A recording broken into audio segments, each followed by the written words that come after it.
लेकिन उसमें एक कारण था, और वो कारण क्या हुआ? भगवान ने इसलिए क्षमा कर दिया कि इंद्र, वैसे तुम क्षमा के पात्र नहीं हो, तुम्हें क्षमा नहीं करना चाहिए, लेकिन तुम्हारी एक बात मुझे बड़ी अच्छी लगी है, इसलिए मैं क्षमा कर रहा हूं। कौन सी बात अच्छी लगी? भगवान के जितने भी ब्रजवासी थे, ब्रज 84 कोष के, उन सबको 7 दिन और 7 रात के लिए भगवान से मिला दिया था इंद्र ने, वो वर्षा करके। यदि वर्षा ना होती तो वो काई को वहां आते सब। इसलिए वर्षा करके भगवान इंद्र ने भगवान के भक्तों को भगवान से मिला दिया था। 7 दिन और 7 रात्रि तक तो कहीं जाने ही नहीं दिया। भगवान बस इसी बात पर प्रसन्न हो गए, बोले तुमने मेरे भक्तों को मुझसे मिलाया है 7 दिन और 7 रात के लिए, इसलिए मैं तुमको क्षमा करता हूं। क्षमा कर दिया। राजा परीक्षित कह रहे हैं सुखदेव स्वामी से, बोले गुरु जी एक बात बताओ, जब देवराज इंद्र ने 7 दिन और 7 रात्रि तक घोर मूसलाधार वर्षा करी, तो उसका जल तो ब्रज में आना चाहिए था, लेकिन वो जल कहां चला गया? ब्रज में पानी क्यों नहीं आया?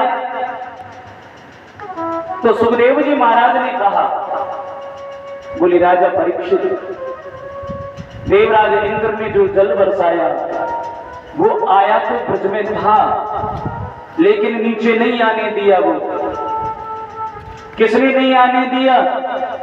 बोले आप बड़े ध्यान से सुनो। त्रेतायुग के समय की बात थी, और त्रेतायुग में मेरे राम जी है ना, जो आए थे अवतार लेकर, तो भगवान राम से एक बार माता जानकी ने कहा, माता जानकी एक बार राम जी से बोली, बोले सुनो स्वामी, मैंने आज तक बहुत ब्राह्मणों को भोजन करा लियो, मैंने बहुत संत महात्माओं को भोजन करा लियो, पर है ना, न जाने क्यों मेरा मन नहीं भरा। क्योंकि जितने भी ब्राह्मण और साधु संत मैंने घर भोजन के लिए, जीवनी के लिए बुलाए ना, वो थोड़ा थोड़ा भोजन पावे और भैया खड़े के चले जाएंगे, इसलिए मेरा मन नहीं भरा। मैं चाहती हूं कि जब तक मेरी इच्छा हो गए, जब तक वो भोजन करते जावे। ऐसा कोई संत आज तक मेरे घर नहीं आया, तो मेरे मन की तो मेरी मन में ही है, मेरे भोजन कराने की इच्छा पूरी हुई नहीं है। मेरे राम जी ने कहा, बोले अरे देवी, ये तुम्हारे बात इतनी दिन से न जाने कब से तुम्हारे मन में ये बात लेके तुम बैठी हो, तुम हमको पहले इस बात को बता देती तो हम आपको ये बात की व्यवस्था पहले कर देते। कोई बात नहीं है, बोले तुम चिंता मत करो, मैं आज ही ऐसे कोई संत महात्मा तुम्हारे घर ले आऊंगा, जिसको तुम जब तक चाहो जब तक भोजन कराना, वो खड़ा होगा ही नहीं। माता जानकी ने कहा, बोले ऐसा तो कोई होगा ही नहीं जो खड़ा ना हो गए। बोले तुम चिंता मत करो देवी, मैं जाऊं और कहीं न कहीं से ढूंढ के लाऊंगा। तो मेरे राम जी गए, और राम जी तो अंतर्यामी है, भगवान स्वयं राम है, वो तो साक्षात नारायण पूर्ण पर ब्रह्म है वो। राम जी ने सोचा कि ऐसा संत केवल एक है, नाम है उसका अगस्त मुनि। सीधे अगस्त मुनि की कुटिया पर पहुंचे,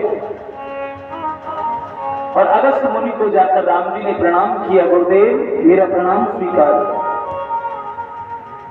अगस्त जी ने मेरे राम जी का स्वागत किया, आओ राम, कैसे आना हुआ, कैसे आए?